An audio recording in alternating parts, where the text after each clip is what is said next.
हाँ जी, good morning. तो आज हम टॉपिक लेके आए हैं आपके लिए थर्मोडायनेमिक्स। तो आफ्टर केटीजी आपने केटीजी के लेक्चर्स देखे होंगे और आज हम शुरू करने जा रहे वाले हैं थर्मोडायनेमिक्स। देखिए, बहुत से स्टूडेंट्स को थर्मोडायनेमिक्स में प्रॉब्लम होती है कि किस तरह से पता किया जाए। केमिस्ट्री की थर्मोडायनेमिक्स और फिजिक्स की थर्मोडायनेमिक्स में वो डिफरेंशिएट नहीं कर पाते हैं। देखिए, सब एक ही है, पॉइंट ऑफ व्यू अलग है कि वो कहीं और से देख रहे हैं, हम फिजिक्स में कहीं और से देखते हैं और केमिस्ट्री में कहीं और से देखते हैं।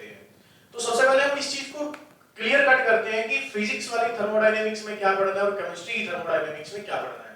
और इस बात की गारंटी कि अगर आप ये लेक्चर पूरा देख लोगे तो आपको कभी भी थर्मोडायनेमिक्स में प्रॉब्लम नहीं आएगी। क्यों प्रॉब्लम नहीं आएगी सर? क्योंकि मैं आपको आज देने वाला हूं स्टेप्स, कि इन स्टेप से आपको काम करना है। आपको अप्रोच दे दी जाएगी कि कोई भी थर्मोडायनेमिक्स का क्वेश्चन आ जाए तो उसके लिए आपको क्या अप्रोच लेनी है, स्टार्टिंग कहां से करनी है। मेनली थर्मोडायनेमिक्स में आपको पता होगा, आपने एचसीवी या हीरोडोम में करे होंगे कि ग्राफिकल क्वेश्चंस ज्यादा देते हैं वो लोग।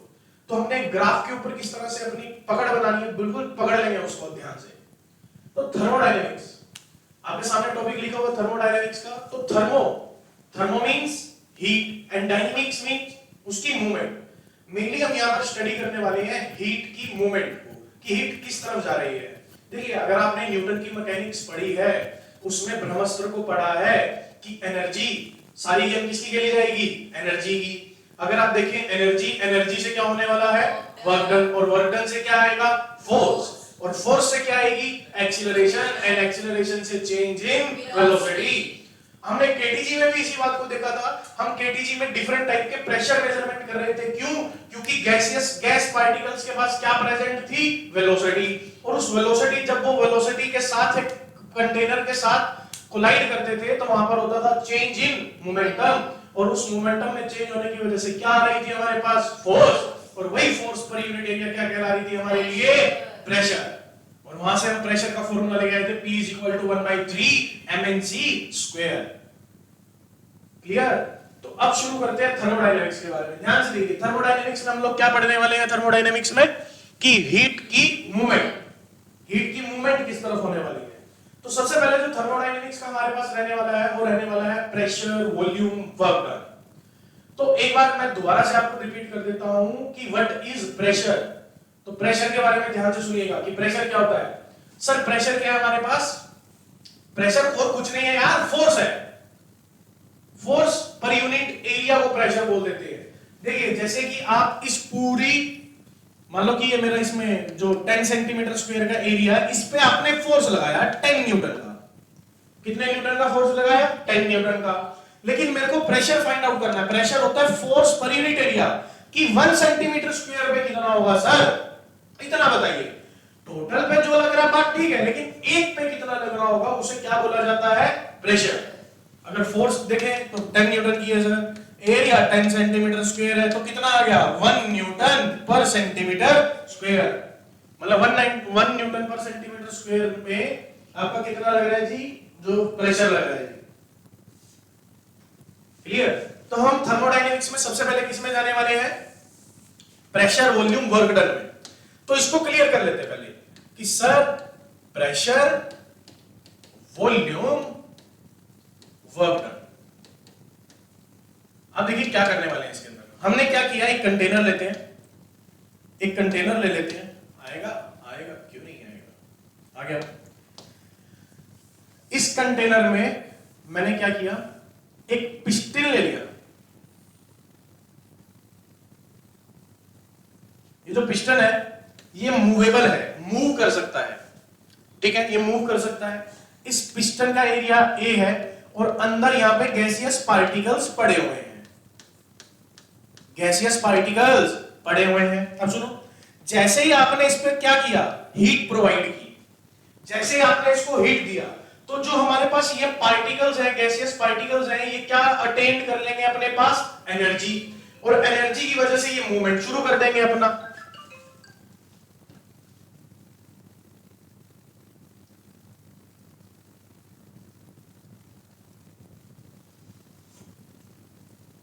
देखिए ध्यान से, जैसे ही आपने इसको हीट देना शुरू किया तो ये पार्टिकल्स क्या करेंगे, अपनी एनर्जी गेन करेंगे। और एनर्जी गेन करने की वजह से इनके पास पास वेलोसिटी आ जाएगी और ये दूसरे की वेलोसिटी से एक दूसरे के पास भागने लगेंगे, कोई इधर जाएगा, कोई इधर जाएगा, कोई कहीं जाएगा, पता नहीं कहां जाएंगे।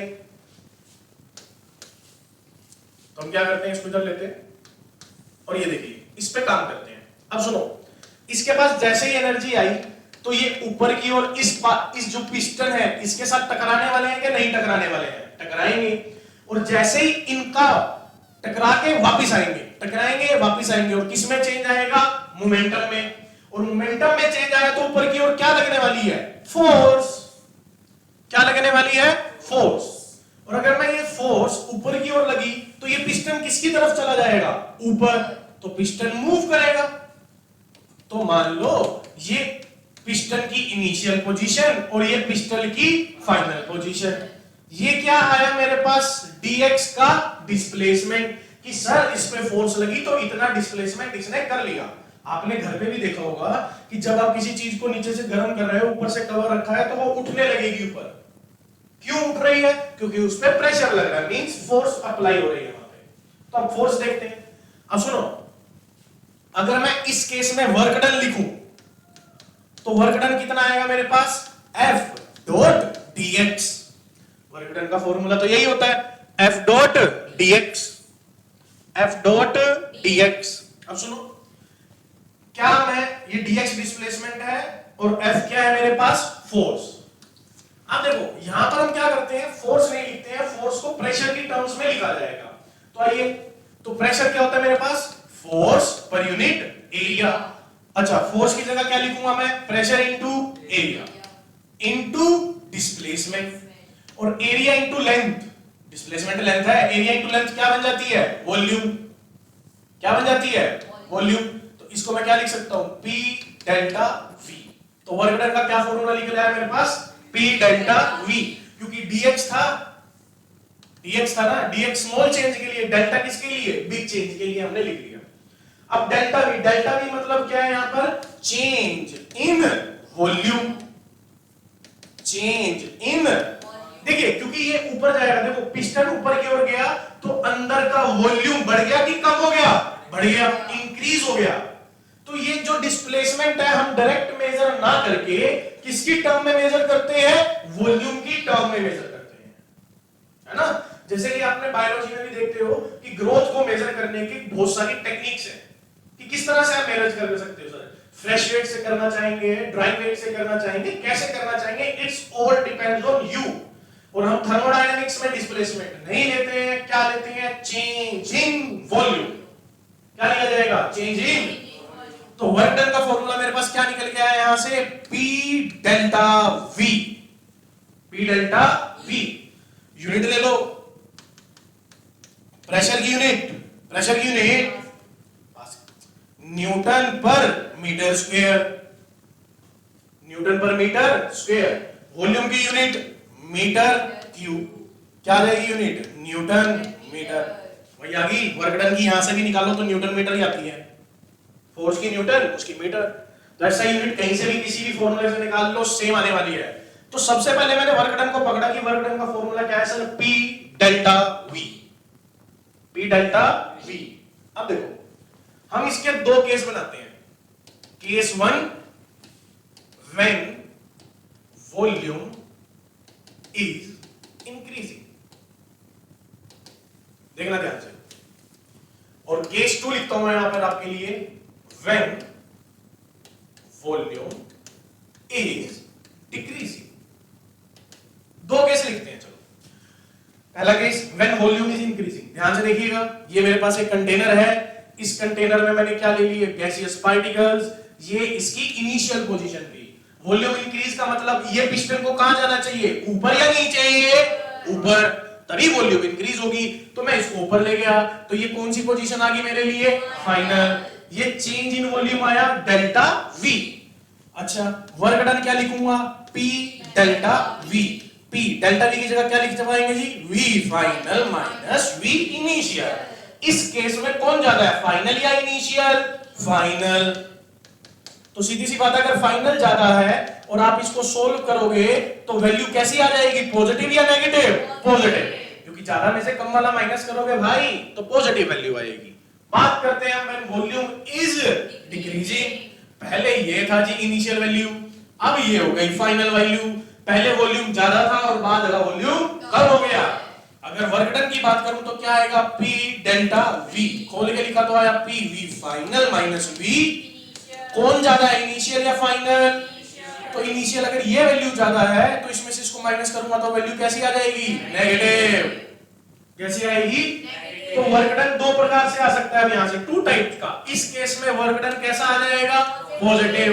इस केस में वर्क डन कैसा आ जाएगा सर, नेगेटिव। तो टू टाइप का वर्क डन मेरे पास आ रहा है। अच्छा, वर्क डन पॉजिटिव किस केस में आ रहा है, जब एक्सपेंशन हो रहा है या कंप्रेशन हो रहा है, एक्सपेंशन। तो एक्सपेंशन लिखे दे सकता है जी, क्योंकि एक्सपेंशन के केस में वर्क डन कैसा आएगा, पॉजिटिव। और यहां पर ये क्या हो रहा है जी हमारे पास, कंप्रेशन। आप उसको कंप्रेस कर रहे हो ऊपर से, और इस केस में वर्क डन कैसा आएगा, नेगेटिव। वर्क डन कैसा आएगा जी, वर्क डन कैसा आएगा, नेगेटिव। क्लियर? अब सुनिए, अब एक चीज देखिए, दो तीन टर्म्स हैं, ये पिस्टन है, ये अंदर गैसियस पार्टिकल्स हैं। हम बात करते हैं यूनिवर्स की। यूनिवर्स देखिए, यूनिवर्स ये ये पूरा का पूरा ब्रह्मांड जिसमें हम भी हैं, ये क्या है, सबका सब हमारे लिए यूनिवर्स। और यूनिवर्स किससे मिलके बना हुआ है, एक तो मैं, क्योंकि देखिए मैं अपनी आइडेंटिटी, यहां पे फिलोसफी आगे वापस है, एक मैं और मेरे चारों ओर जो भी चीजें हैं वो सब मिला के क्या बनाती है, यूनिवर्स। मैं कौन हूं यहां पर, सिस्टम, क्योंकि मैं अपने आप को स्टडी कर रहा हूं। देखिए आप जिस भी चीज को स्टडी करते हो आपके लिए क्या बन जाएगा, सिस्टम। और यही बात आपने न्यूटन्स लॉ ऑफ मोशन में भी देखी थी, जहां पर हम सिस्टम बाउंड्री टेक्निक को फॉलो करते थे, क्योंकि जो आपने सिस्टम फिक्स कर दिया वो आपके लिए सिस्टम हो गया, और उसके चारों ओर की क्या बन गई आपके लिए, सराउंडिंग्स। जैसे मैं सिस्टम, मेरे लिए ये सब क्या है, बाकी सब चीजें सराउंडिंग्स। और आपके लिए कौन सिस्टम है, आप, और उसको छोड़ के जो भी चीजें होंगी वो सब चीजें आपके लिए क्या कहलाएंगी, सराउंडिंग्स। और सिस्टम और सराउंडिंग, या मतलब मैं अगर अपने आप की बात करूं, सिस्टम और सराउंडिंग, सिस्टम और सराउंडिंग मिलकर क्या बना लेंगे हम, यूनिवर्स। किसका फॉर्मेशन कर लेंगे, यूनिवर्स का। मतलब सिस्टम प्लस सराउंडिंग मिलकर क्या बना लिया हमने, यूनिवर्स। अब ये अगर मैं इस पे स्टडी कर रहा हूं तो ये मेरे लिए क्या है दोस्त, सिस्टम है ना, ये मेरे लिए क्या है, सिस्टम। ध्यान से करना भाई, ये सिस्टम सराउंडिंग नहीं तो सिस्टम तुम्हारा हो जाएगा, सिस्टम है जी, ये सिस्टम है। अब सुनो, ये गैसियस पार्टिकल किसका पार्ट है, सिस्टम का क्या, सराउंडिंग का, सिस्टम का पार्ट है। अब सुनो, ये एक्सपेंड कब करेगा, जब कौन वर्क डन करेगा, system. Work done by system, work done by system, work done, देखो दो चीजें हैं, वर्क डन सिस्टम में कौन है भाई साहब, गैस। सिस्टम में कौन है, गैस। तो वर्क डन बाय सिस्टम। और एक लिखूंगा मैं, work done on the system, work done. अब सिस्टम पे वर्क डन करना है, सिस्टम कौन है, गैस, ये पूरा ही मतलब गैस है। अब देखो एक्सपेंशन कब होगा, जब कौन वर्क डन करेगा, गैस, या मैं ऊपर से इस पे फोर्स लगाऊं, गैस। तो अगर गैस ने वर्क डन किया तो ये सिस्टम एक्सपेंड होगा कि कंप्रेस, एक्सपेंड होगा। तो work done by the system कैसा आने वाला है, पॉजिटिव, क्योंकि एक्सपेंशन में वर्क डन कैसा आता था, पॉजिटिव। क्लियर? और अगर हम बात करें work done on the system, अब मेरे को करना है तो मैं इस पे कहां करूंगा, नीचे की ओर, क्योंकि ये ऊपर लगा रही है फोर्स, मैं कहां लगाने वाला हूं, नीचे की ओर, ये ना, मैं नीचे लगाऊंगा यहां पर फोर्स। और work done on the system, और work done on the system में क्या हो जाएगा, कंप्रेशन। और कंप्रेशन के केस में वर्क डन कैसा आता है दोस्त, नेगेटिव। वर्क डन कैसा आ जाएगा, वर्क डन कैसा आ जाएगा, नेगेटिव। नेगेटिव मतलब नेगेटिव।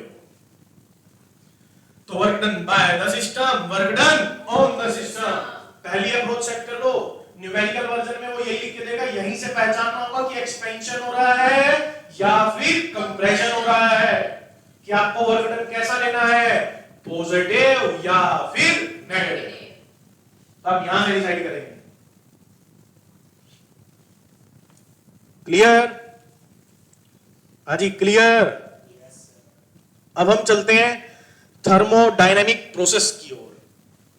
अब हम यहां से निकलते हैं जी थर्मोडायनेमिक प्रोसेस। देखो आप कोई भी बुक पढ़िए, ये सब चीजें मतलब आपको स्टेप नहीं दिए जाएंगे, आप पढ़ तो लिए हो कि हाँ जी ये होता है ये होता है ये होता है, आपने सब चीजें देखा होगा, स्कूल में भी पढ़ा होगा, लेकिन स्टेप कि जब क्वेश्चन आ गया सर तो कैसे करेंगे। आपकी सबसे बड़ी दिक्कत क्या होती है कि थ्योरी तो पढ़ ली, लेकिन जब उसका न्यूमेरिकल वर्जन आता है तो पता ही नहीं चलता। तो आपको ये थ्योरी जो पढ़ाई जा रही है इसके नोट्स बिल्कुल साथ साथ लिखते रहिए, और क्या कीजिए कि ये थ्योरी से देखना आपके सभी न्यूमेरिकल निकलेंगे, कुछ अलग से करने की रिक्वायरमेंट नहीं है, पूरी थ्योरी में से कराऊंगा। देखो तो यहां पर मैं लिखता हूं आपके लिए स्टेप्स ऑफ वर्किंग, कि थर्मोडायनेमिक्स प्रोसेस को पढ़ने की टेक्निक क्या होगी। भाई इस थ्योरी को अगर पढ़ना है तो कैसे पढ़ना है, स्टेप बाय स्टेप। तो सबसे पहली चीज क्या होगी, मैं क्या लिखूंगा वहां पे, प्रोसेस इंफॉर्मेशन। क्या लिख के देने वाला हूं आपको, प्रोसेस। सेकंड क्या किसी को याद हो तो process equation, process information, process equation, and then क्या करने वाले हैं हम उसका ग्राफ बनाएंगे, एंड द फोर्थ वन हम उसका क्या करने वाले हैं, कैलकुलेट वर्क डन। तो आइए तो इन स्टेप्स को फॉलो करते हुए हम अपनी थ्योरी कंप्लीट करेंगे और इसी के हिसाब से अपने क्वेश्चन आंसर 6 करेंगे, और देखना यहां से कितने सारे क्वेश्चंस आपके लिए नीट और जेईई के लिए आए हुए हैं प्री वाईक्यूज, वो भी यहीं से करते जाएंगे, सिर्फ थ्योरी से होंगे। स्टेप अगर आपको पता है कि कौन कौन से कहां चलने वाले हैं तो आप क्लियरिटी में आते रहेंगे। आइए चलते हैं आगे। तो स्टेप ऑफ वर्किंग, तो स्टेप ऑफ वर्किंग में सबसे पहले क्या लिखने वाला हूं, प्रोसेस। फर्स्ट क्या आएगी, प्रोसेस। सेकंड आएगी process, process information, process equation, graph and work done of the process. तो फिर वर्क डन लिखेंगे, ठीक है। क्या आने वाला है सबसे पहले, एक बार दोबारा रिवीजन कर लीजिए। सबसे पहले क्या लिखने वाला हूं, प्रोसेस, प्रोसेस, प्रोसेस, प्रोसेस के graph, and then process work done. अब सुनिए, वहां पे जाने से पहले आपके लिए ब्रह्म ज्ञान, वो शुरू करने से पहले एक चीज ले लीजिए, बॉक्स बनाइए बढ़िया सा और उसके अंदर लीजिए, ठीक है। ध्यान से देखना बिल्कुल, क्योंकि आपके ग्राफ इसीलिए नहीं होते क्योंकि इसमें गड़बड़ होती है। अब गड़बड़ नहीं रहेगी, देखिए बिल्कुल ध्यान से।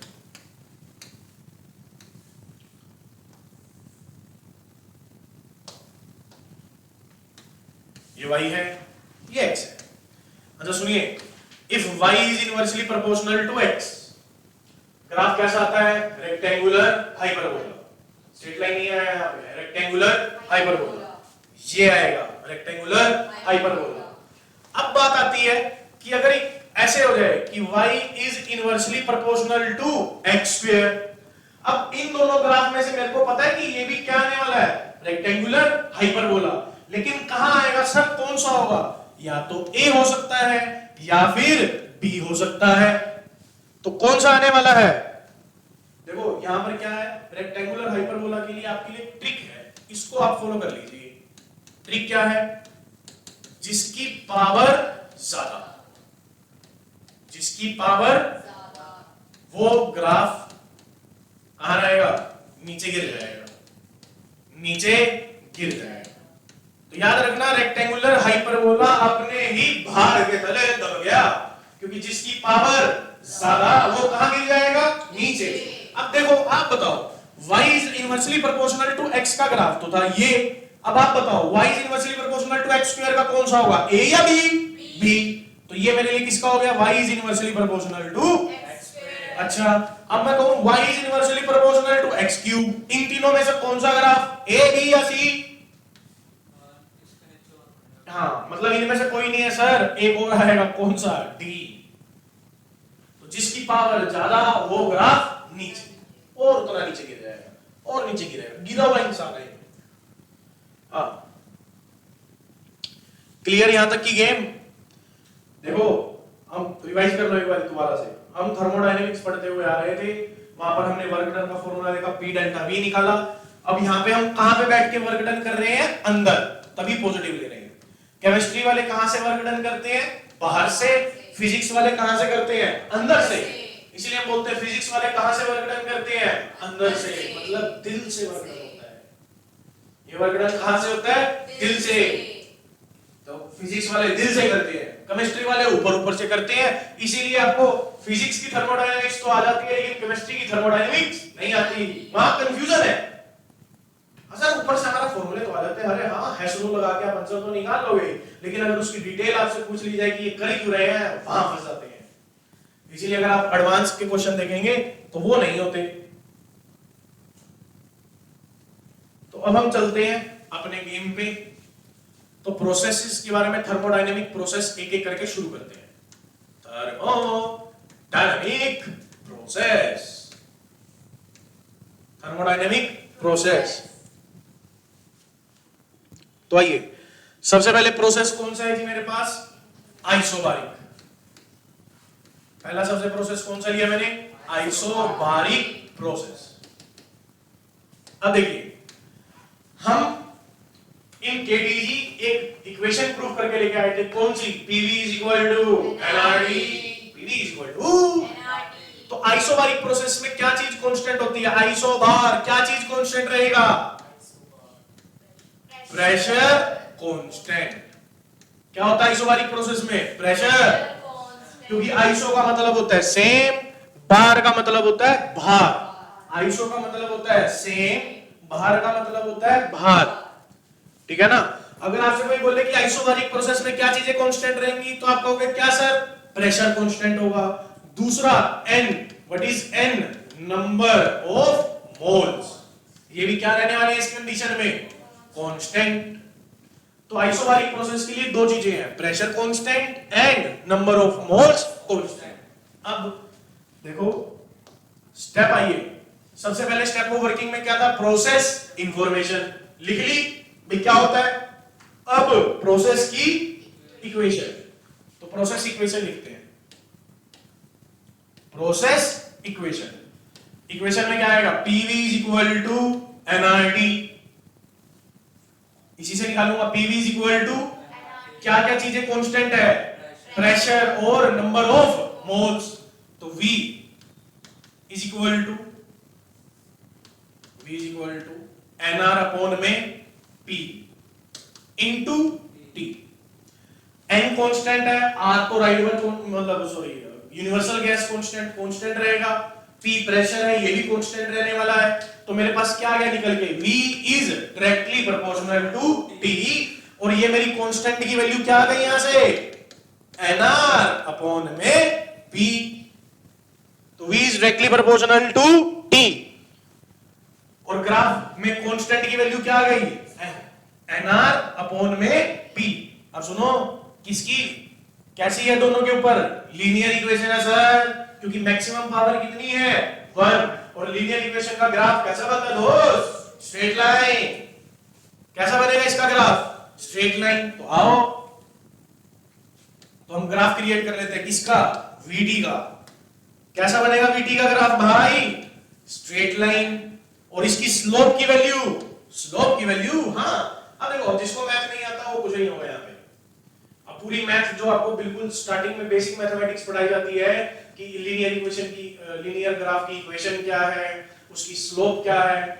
अब देखिए यहाँ पे यही बन रहा है, y is equal to mx, what is m, slope है। तो यहाँ पर ये VT ग्राफ की स्लोप की वैल्यू क्या आएगी यहाँ पर, NR अपॉन में P, NR अपॉन में P, ये कांस्टेंट वैल्यू आएगी। तो देखिए VT ग्राफ है, देखो क्या हुआ, जिसको समझ में नहीं आया दोबारा से सुनो। हुआ क्या यहाँ पे, हुआ ये है कि मैंने क्या किया, P is equal to NRT equation को लिया, और ये आइसोबारिक इक्वेशन थी। तो मुझे पता है आइसोबारिक इक्वेशन में क्या होता है, प्रेशर कांस्टेंट रहेंगे और नंबर ऑफ मोल्स कांस्टेंट रहने वाले हैं। अगर वो कांस्टेंट है तो मैंने उनको एक तरफ ले लिया, क्योंकि NR और P एक तरफ ले लिया, क्योंकि मेरे को V और T की इक्वेशन क्रिएट करनी है।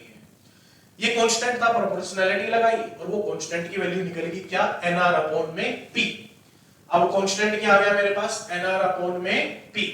इसका ग्राफ क्रिएट किया तो स्ट्रेट लाइन आ गया।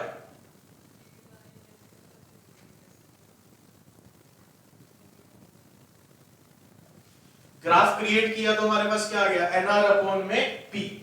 ठीक है, अब देखिए मैं आपको एक बार इसको दोबारा ड्राइव कीजिए क्वेश्चन को, लो जल्दी आओ, आप खुद ड्राइव करो इसको, एक बार लिखो इसको, PV is equal to NRT, और इसको खुद देखो एक बार।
आइए, आपने क्रिएट किया इक्वेशन को, PV is equal to NRT, P is equal to NR upon में P dot T, and P is directly proportional to T, और यहां से मेरी स्लोप की वैल्यू क्या आ गई मेरे पास, एनआर अपॉन में P, क्योंकि ये y is equal to mx, linear equation बन रही है। अब हमें क्या करना है, देखिए प्रोसेस की इंफॉर्मेशन लिख चुका हूं, प्रोसेस की इक्वेशन लिख चुका हूं। देखिए ध्यान से, यहां के अंदर क्या आने वाला है हमारे पास, प्रोसेस इक्वेशन पे बहुत सारी चीजें आती हैं एग्जाम के अंदर, हम इस चीज को मिस कर देते हैं। यहां से ही क्वेश्चन क्रिएट होगा, वो स्लोप की वैल्यू पूछेगा आपसे, जो आप मिस करके चले जाओगे अभी। अगर आपको समझ नहीं आया दोबारा से आप अपनी, क्योंकि मैं यहां पर आपको दोबारा से लीनियर इक्वेशन के ग्राफ नहीं बताने वाला, आप लीनियर इक्वेशन को दोबारा पढ़िए, उसके बाद वापस से यहां पे आइए। ये मिस किया आपने तो आपके नंबर गए, ये 4 नंबर का सवाल है। यहां पर किसी भी, देखो पक्का क्वेश्चन होता है 100% थर्मोडायनेमिक्स में से क्वेश्चन होता है प्रोसेस इक्वेशंस पे, कोई ना कोई ग्राफ वो आपको पक्का देगा, मुझे नहीं पता कौन सा देगा, लेकिन हाँ इक्वेशन, जितनी भी इक्वेशंस हम पढ़ेंगे अभी उनमें से एक ग्राफ तो जरूर देगा। आप कोई भी प्रीवियस ईयर क्वेश्चन उठा के देख लीजिए, पेपर उठाइए क्वेश्चन पेपर, उसमें देखिए क्या प्रोसेस इक्वेशन के कोई ग्राफ्स दिए हुए हैं, आपको हर एक पेपर में एक ग्राफ मिलेगा, हर एक पेपर में, जिसमें वो स्लोप्स की वैल्यू पूछ रहा है।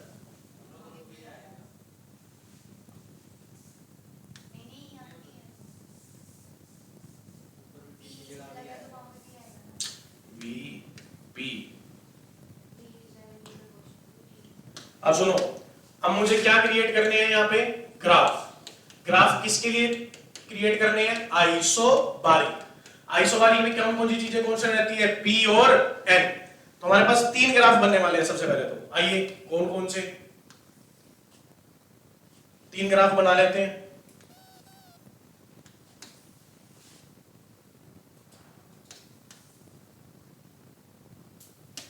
आओ 3 ग्राफ क्रिएट करते हैं। कौन कौन से, सबसे पहला PV, अगला VT और अगला PT। तो 3 है ना हमारे पास, देखो ग्राफ याद है तरीका, PVT, पहला PV ले लो, VT ले लो, TP ले लो, है ना। तो तीनों ग्राफ बनाने हैं। तो इस कंडीशन में आइसोबारिक है, क्या चीज कांस्टेंट है, प्रेशर। मतलब मेरा ग्राफ के अंदर क्या चीज कांस्टेंट रहनी चाहिए, प्रेशर। मतलब थ्रू आउट वॉल्यूम में कुछ भी हो, प्रेशर चेंज होने वाला नहीं है, तो ऐसा ग्राफ आएगा। अगला कौन सा है जी मेरे पास, VD, और VT ग्राफ तो हम पीछे ही बना चुके थे, V is directly proportional to T। ये कैसा आएगा? Straight line. और स्ट्रेट लाइन में इसकी स्लोप क्या आने वाली है? NR अपॉन में P। ये क्वेश्चन आएगा पेपर में, हाँ जी ध्यान से समझिए, ये पेपर में आएगा। अगला कौन सा मेरे पास? PT। कौन कांस्टेंट है? P। तो लो जी, ये स्ट्रेट लाइन आएगा, कहीं भी चेंज नहीं आने वाला, है ना। देखो ये दोनों ग्राफ तो सर समझ आया, ये कहां से आया? अरे ये आया प्रोसेस इक्वेशन से। ये ग्राफ कहां से आया है? Process equation. ये तो बनाया आपने, v directly proportional to T तो आया। अब लो क्वेश्चन, नीट का क्वेश्चन चलते हैं, चलो।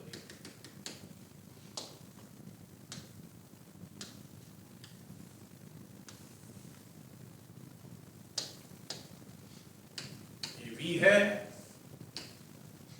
और ये T है।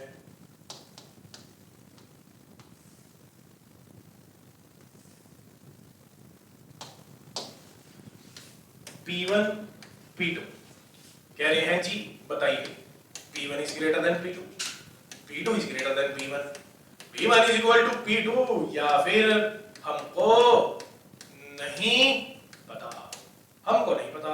1 2 3 4 जल्दी बताएं। Second option, that is P2 is greater than P1, तो ये सेकंड ऑप्शन आया जी हमारे पास एक। अभी मैं ये नहीं बताऊंगा ठीक है गलत है, बस हमारे पास एक ऑप्शन आ चुका है कि P2 is greater than P1, है ना। चलो जी, और कोई बताना चाहे? First P1 is greater than P2, ये चलो भाई, ये भी ऑप्शन आया नहीं होगा। और कोई इक्वल वाला कोई कि P1 is equal to P2? First आओ देख लेते हैं।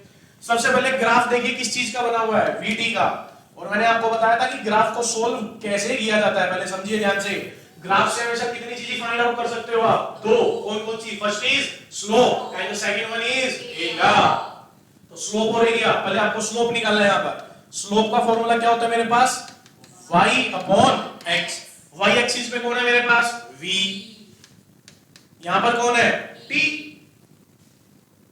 है ना, v अपॉन t। और प्रोसेस इक्वेशन से देखना v अपॉन t क्या आ रहा था? v अपॉन t क्या आ रहा था आपके लिए? nr bye p।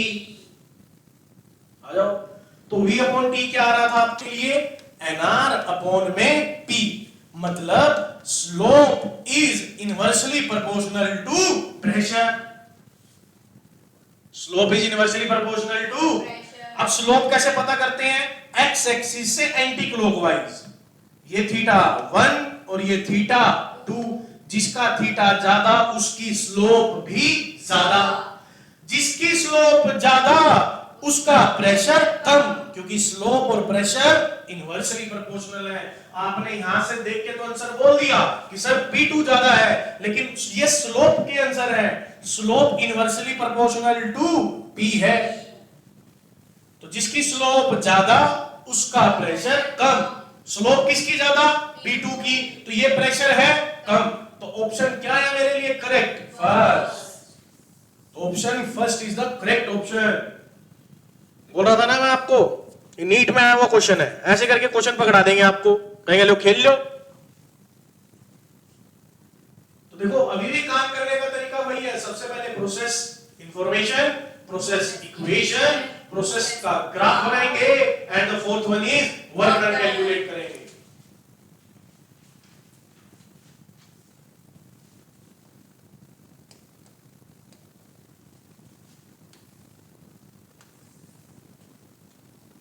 अभी तो उसका वर्क डन रहेगा ना, तो हम वर्क डन कैलकुलेट कर लेते हैं। वर्क डन फॉर किसके लिए?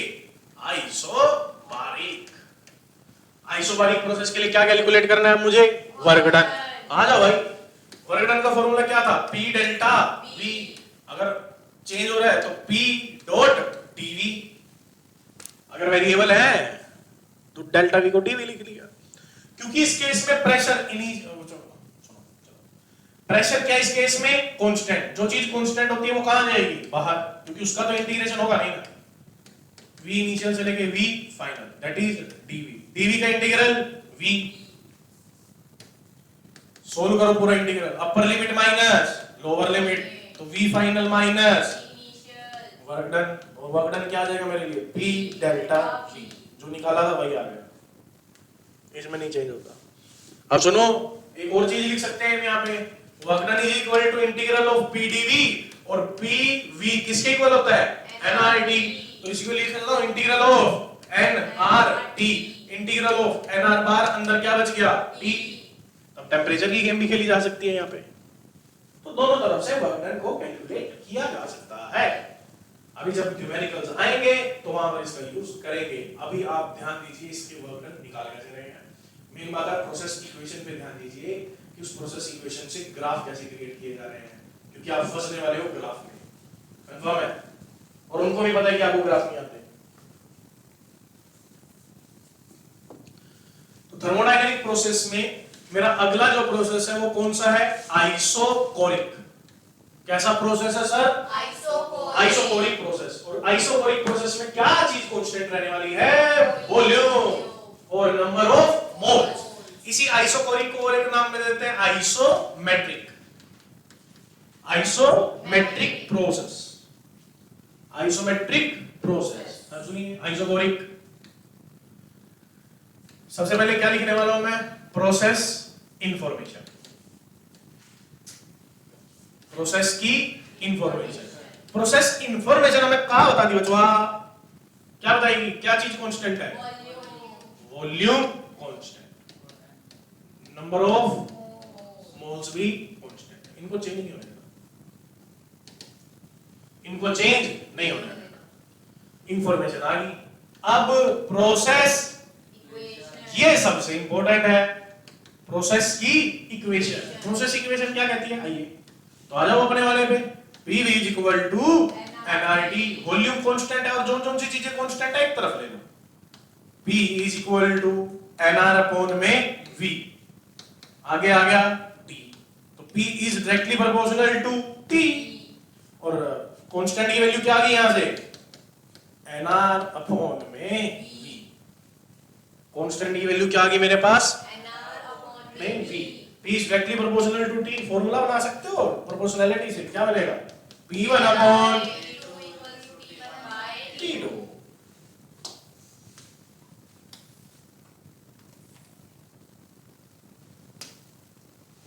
अब ये हमारे पास प्रेशर है और ये हमारे पास टेम्परेचर है, कैसी इक्वेशन, लीनियर, लीनियर का graph straight line, straight line graph आ जाएगा, और स्ट्रेट लाइन ग्राफ की स्लोप की वैल्यू क्या आएगी यहां से, स्लोप nR अपॉन में V। तो पहले हमने देखो क्या लिखी, प्रोसेस इंफॉर्मेशन, प्रोसेस इक्वेशन, अब बनाएंगे ग्राफ, ग्राफ तो तीन ही बनेंगे सर, कौन कौन से,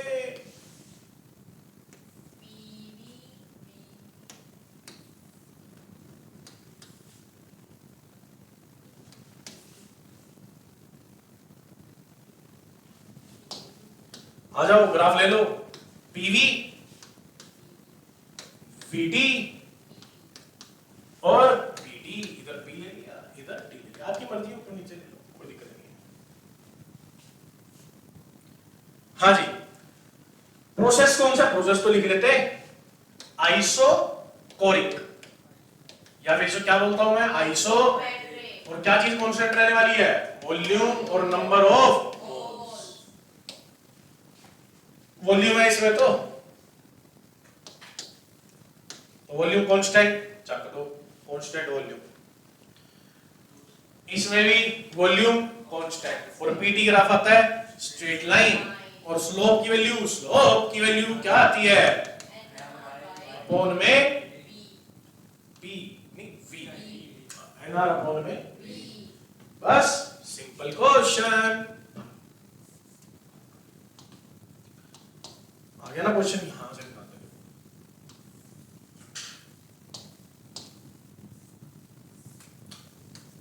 P और ये आ गया मेरे पास T,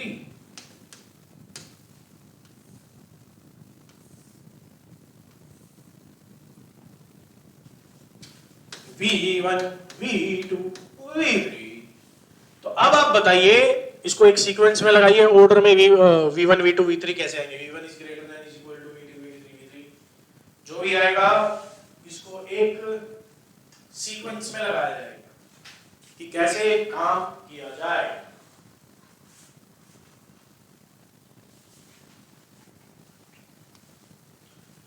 sequence sequence and sequence, बताइए जरा। तो सबसे पहले आप इसमें क्या निकालने वाले हो? इसकी स्लोप की वैल्यू। स्लोप क्या थी मेरे पास? nr अपॉन में v। अब देखिए स्लोप कैसे? थीटा से निकलेगी, ये θ1, ये θ2 और ये θ3। किसका थीटा ज्यादा है? v3 का। मतलब सबसे ज्यादा स्लोप किसकी? v3 की। अगर इसकी स्लोप ज्यादा है तो इसका वॉल्यूम कम होगा। तो v3 is less than v2 is less than v1। तो ये आंसर बन रहा भाई। तो ये इसका बन चुका है का आंसर आइसोकोरिक प्रोसेस में। अब मेरे को क्या निकालना है इसका भाई साहब? Work done.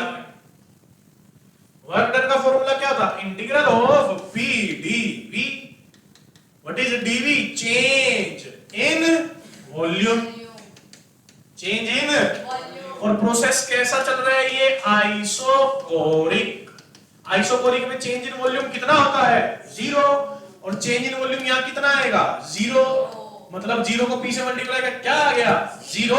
मतलब आइसोकोरिक के लिए वर्क डन 0 होता है। हाँ देखो वर्क डन क्यों 0 होता है? अब यहां पे देखो कितना बढ़िया प्रोसेस है। आप स्टार्टिंग में देखो जाके, ये देखो वर्क डन तभी होगा ना जब इसको ऊपर सरकाया जाएगा, एक्सपेंड होगा या कंप्रेस होगा। वो कह रहा है कि वॉल्यूम में चेंज आया ही नहीं। अब वॉल्यूम में चेंज नहीं आया मतलब ये पिस्टन अपनी जगह से मूव नहीं किया। और अगर पिस्टन अपनी जगह से मूव नहीं किया तो क्या कोई वर्क डन हुआ होगा? नहीं। तो वर्क डन हुआ ही नहीं। अभी क्या बोलती पब्लिक? आ रहा है? चले आगे। आ रहा है जी? चले आगे। आसान है, बस इसी को देखना केमिस्ट्री में कैसे मॉडिफाई करेंगे थोड़ा थोड़ा, है ना? साइन वगैरह चेंज होंगे बस उसके वर्क डन के, बाकी सब सेम है। तो ये आप कर रहे हो तो मतलब आधे से ज्यादा आपकी थर्मोडायनेमिक्स केमिस्ट्री की भी साथ साथ ही निकल रही है। केमिस्ट्री की मैं ही करवाऊंगा आपको, चिंता मत लो।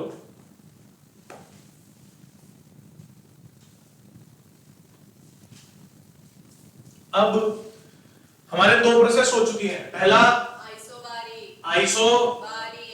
आइसोबारिक हुआ, second one is isochoric, third one is isothermal. अब आइसोथर्मल में चलते हैं। Iso means same, thermal means temperature. किसकी बात होगी अब? टेम्परेचर की। तो यहां पर क्या क्या चीजें कांस्टेंट रहेंगी सर? टेम्परेचर कांस्टेंट रखना पड़ेगा और साथ में नंबर ऑफ, ये सही है यार, नो बढ़िया मिल जाता है, नंबर ऑफ मोल्स। वो लिखना नहीं पड़ता। अच्छा आइए, तो सबसे पहले प्रोसेस इंफॉर्मेशन लिख तो ली, बस इसी को उठा के लिख लेते हैं। प्रोसेस की इंफॉर्मेशन, ये लीजिए प्रोसेस की इंफॉर्मेशन आ चुकी है। अब हम किसके बारे में बात करेंगे? प्रोसेस की इक्वेशन। देख रहे हो थ्योरी तो आपने पहले भी पढ़ी होगी, लेकिन ये स्टेप के साथ पढ़ रहे हैं तो न्यूमेरिकल वर्जन भी सॉल्व हो रहे हैं। इसीलिए जब भी आप न्यूमेरिकल को करोगे सबसे पहले उसकी इंफॉर्मेशन लिखोगे, उसकी इक्वेशन को पहचानने की कोशिश करो तो उसका ग्राफ पता चल जाएगा। ग्राफ आते ही वर्क डन पता चल जाते हैं। आपको कुछ नहीं करना, क्या पता वो ग्राफ से स्टार्ट करे और ग्राफ से स्टार्ट करके आपको कहां ले जाएगा? प्रोसेस की इक्वेशन पे, और इक्वेशन से आप वैल्यू कैलकुलेट करके दे दीजिए। क्या दिक्कत है? तो प्रोसेस इंफॉर्मेशन, प्रोसेस इक्वेशन किसके लिए लिखनी है? आइसोथर्मल।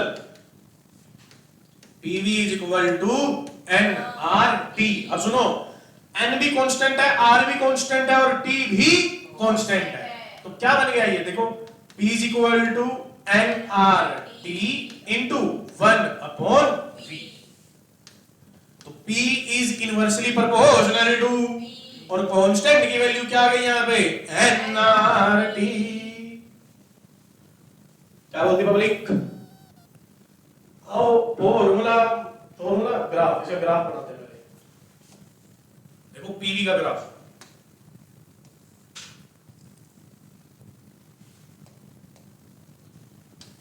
पीवी, और क्या है, P is inversely proportional to V, और अगर P inversely proportional to V है तो ग्राफ कैसा आने वाला है, रेक्टेंगुलर हाइपरबोला, रेक्टेंगुलर हाइपरबोला, और इसकी स्लोप की वैल्यू क्या आएगी, nRT,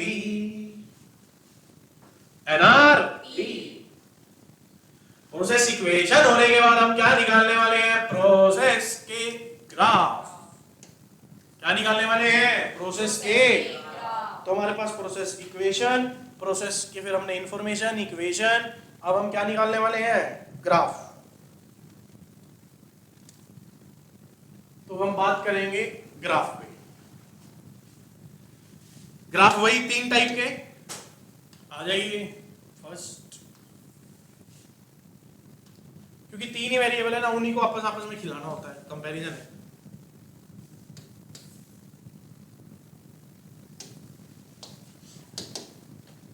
कौन से पीवी, अगला कौन सा है वीटी, अगला कौन सा भाई पी और टी, पीटी। तो हमारे पास ये 3 ग्राफ आए हैं। पहले ऊपर लिख लिया करो, ग्राफ बनाने से पहले क्या चीज कांस्टेंट है, टेम्परेचर और नंबर ऑफ मोल्स कांस्टेंट।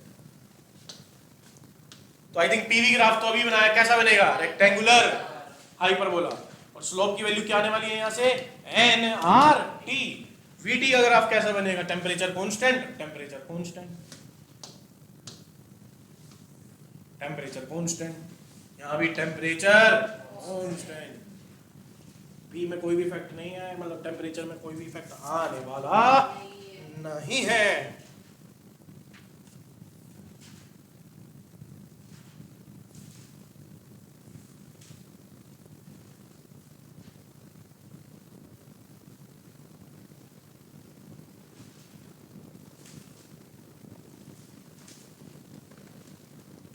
अब क्या निकालने वाले हैं हम, इसका वर्क डन। क्या निकालने वाले हैं हम, इसका वर्क डन। आइए वर्क डन का।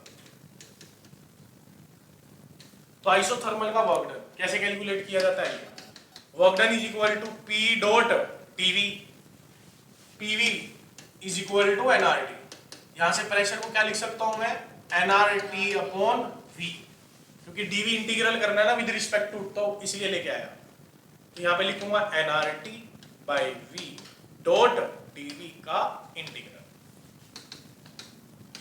अब सुनो ध्यान से, nRT कांस्टेंट है, बाहर आएगा, इंटीग्रल किसका होना है, 1/d डॉट dV, और 1/v का इंटीग्रेशन क्या होता है, log में जाएगा, log में जाएगा ln, work done is equal to nRT ln V, और फिर इसको आप अपर लिमिट से लोअर लिमिट पुट करो,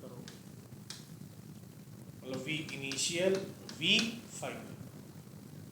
अब सुनो, ये ln है ना, ये ln होता है नेचुरल लॉग, इसको जब हम कन्वर्ट करते हैं बेस की पावर 10 में, तो किससे मल्टीप्लाई किया जाता है, 2.303 से।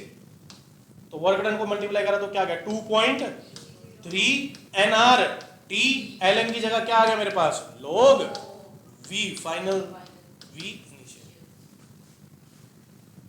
अब upper limit minus lower limit, 2.303 nRT log V final minus log V initial, और माइनस में है तो किस में डाल सकता हूं इसको, log में, डिवाइड में।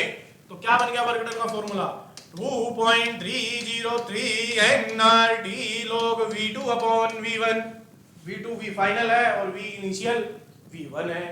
तो आपको वर्क डन का ये फॉर्मूला याद रखना होगा, 2.303 nRT log V2 by V1 क्या है, लो वर्क डन का फॉर्मूला कहिए, 2.303 log या फिर V2 by V1, और P is inversely proportional to volume, कि मतलब अगर ऊपर V2 है तो प्रेशर लिखना होगा तो P1 आएगा, तो P1 अपॉन P2।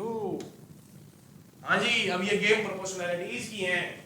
अब प्रोपोर्शनैलिटी तो सर सिखाई नहीं है, प्रोपोर्शनैलिटी +1 में तो नहीं सिखाते, ये आपको 6-7 में पढ़ाई जाती है। हाँ जी 2.303 NRT, 2 बार लिखा गया, जोश जोश में लिखे गए। तो पहला वर्क डन है 2.303 NRT log V2/V1, अगला है 2.303 NRT P1/P2। सर अब ये लगाएंगे कब? अरे भाई चचा, अगर वॉल्यूम दे रखी तो वॉल्यूम लगाओगे, अगर प्रेशर दे रखा तो प्रेशर लगाओगे। अब सर लगाएंगे कब ये, तो फिर अगर यही नहीं पता चल रहा कब लगा रहे, फिर कहां से सोल्व होगी थर्मो।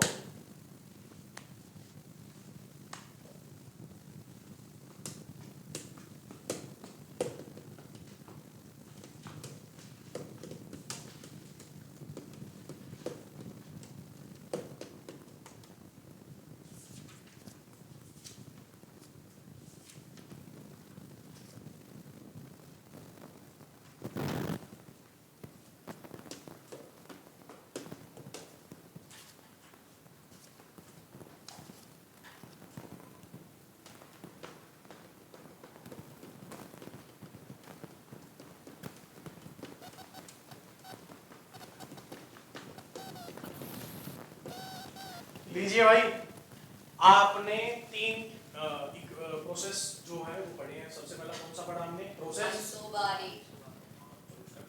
आइसोबारिक के बाद आपने क्या पढ़ा? आइसोकोरिक, और आइसोकोरिक के बाद हमने पढ़ा आइसोथर्मल। करेक्ट। तो हमने 3 पढ़े, और इन तीनों की process information, process equation, process के ग्राफ्स एंड वर्क डन। अगर हम बात करें फर्स्ट आइसोबारिक का वर्क डन क्या निकल के आया था? P delta P। अगर बात करें आइसोकोरिक की, आइसोकोरिक का वर्क डन क्या निकल के आया था? 0। और अगर हम बात करें आइसोथर्मल की, तो वर्क डन निकल के आ रहा है 2.303 NRT log V2/V1, या फिर 2.303 NRT P1/P2।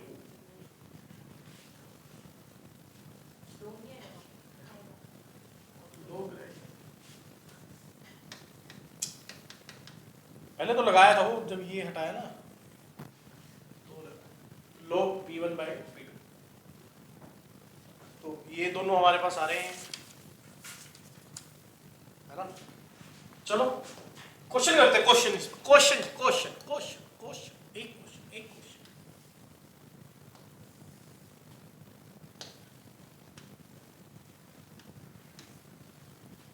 कह रहा है जी पीवी है और 3 ग्राफ बनाए, एक ये रहा, एक ये रहा, एक ये रहा। कह रहा है ए बी और सी क्या डिनोट कर रहे हैं? ए कौन सा प्रोसेस है और बी कौन सा है और सी कौन सा है, जरा बताइएगा।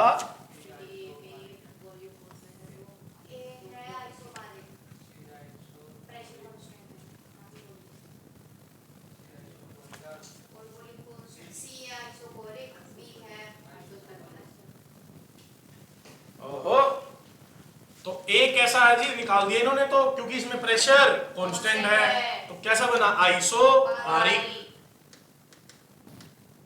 बी का देखते हैं, सी का पकड़ो, सी में क्या कांस्टेंट है? टेम्परेचर, तो आइसो है, सी में नहीं है, सी में तो वॉल्यूम कांस्टेंट है, वॉल्यूम आइसोकोरिक। और अगर मैं बात करूं किसकी? P की, तो P universally proportional to V, जब टेम्परेचर कांस्टेंट तो B आएगा मेरे लिए आइसोथर्मल। तो ये 3 पकड़ लिए जी हमने। देखो आपको तीनों के ग्राफ एक साथ भी दे सकते हैं पेपर में, पता ना कौन सा किसका है जरा।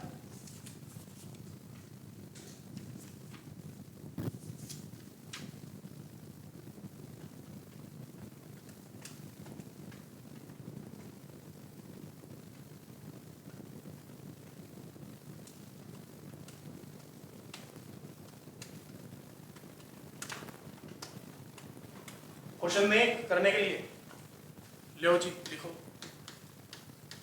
5 mole of the gas, 5 mole of gas isothermal, थोड़ा छोटा लिख रहा हूं, क्वेश्चन बहुत बड़ा है, लिख देता हूं। आइसोथर्मल प्रोसेस है एट 500 केल्विन। टेम्परेचर हमेशा केल्विन में लिखना होता है।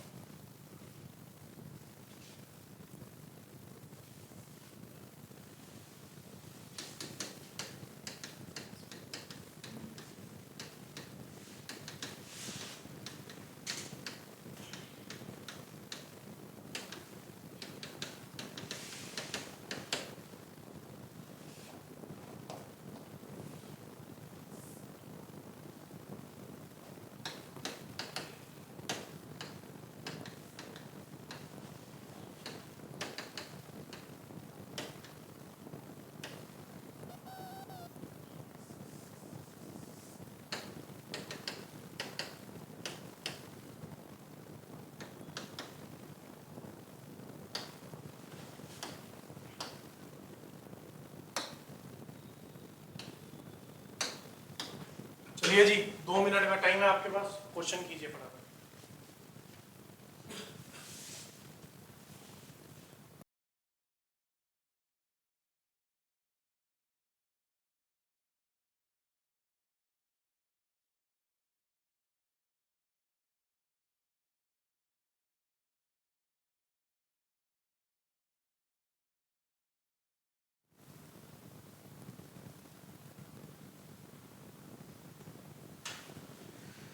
जल्दी कीजिए।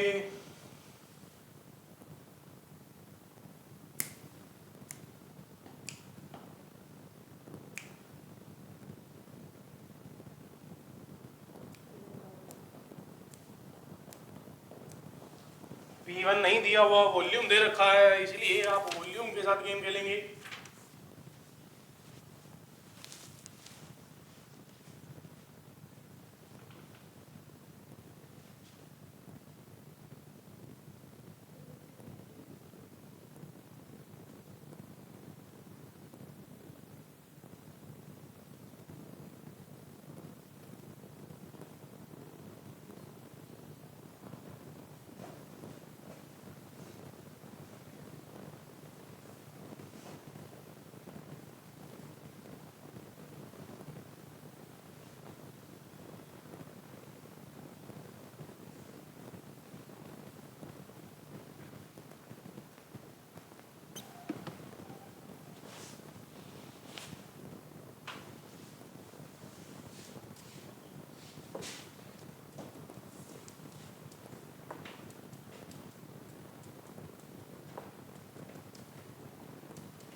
हाँ जी, हो गया?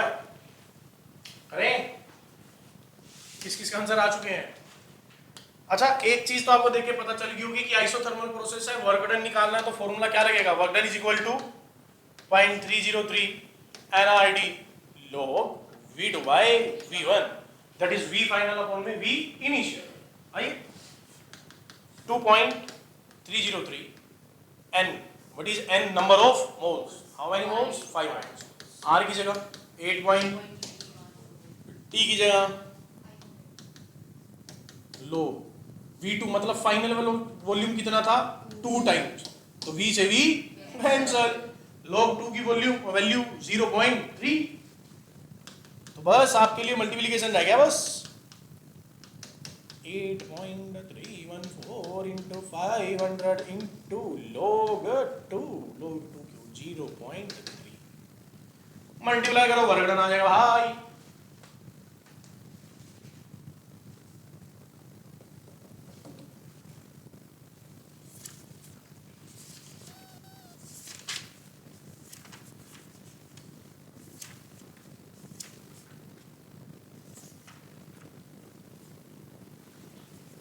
ठीक है, तो हमने आज क्या करा? प्रोसेसेस के बारे में पढ़ा। एडियाबैटिक नहीं, एडियाबैटिक और पॉलीट्रोपिक अलग से काम किया जाएगा, पहले हम बाकी सभी प्रोसेस को कर लेते हैं, देन एडियाबैटिक और पॉलीट्रोपिक पे जाएंगे। आज आपका काम क्या है कि मेनली ग्राफ पे काम कीजिए और इसके इक्वेशंस लगाइए, इसके ऊपर जो मेनली ग्राफ है उनको कीजिए।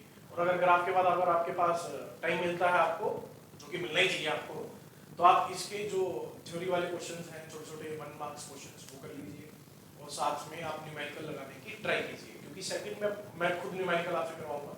ठीक है, तो मिलते हैं आपसे नेक्स्ट वीडियो में, जहाँ पे आपको सबसे इंपॉर्टेंट पार्ट थर्मोडायनेमिक्स के ग्राफिकल कन्वर्जन। अब क्या होगा कि हमने 3 टाइप के ग्राफ तो सीखे, पीटी, वीटी, पीटी, लेकिन अब क्या होगा कि वो मुझे एक ग्राफ देके बाकी दूसरे ग्राफ बनाने के लिए बोलेगा कि दूसरा ग्राफ बना के दिखाओ, चेंजेबल करके दिखाओ, उसमें से डाटा निकाल के दिखाओ। तो हम क्या करेंगे? ग्राफिकल कन्वर्जन करेंगे। जैसे आपको याद हो काइनेमेटिक्स में किया जाता था xt से vt, vt से at, तो हम वो चीजें करने वाले हैं। बहुत मजा आएगा आपको उसके अंदर करके।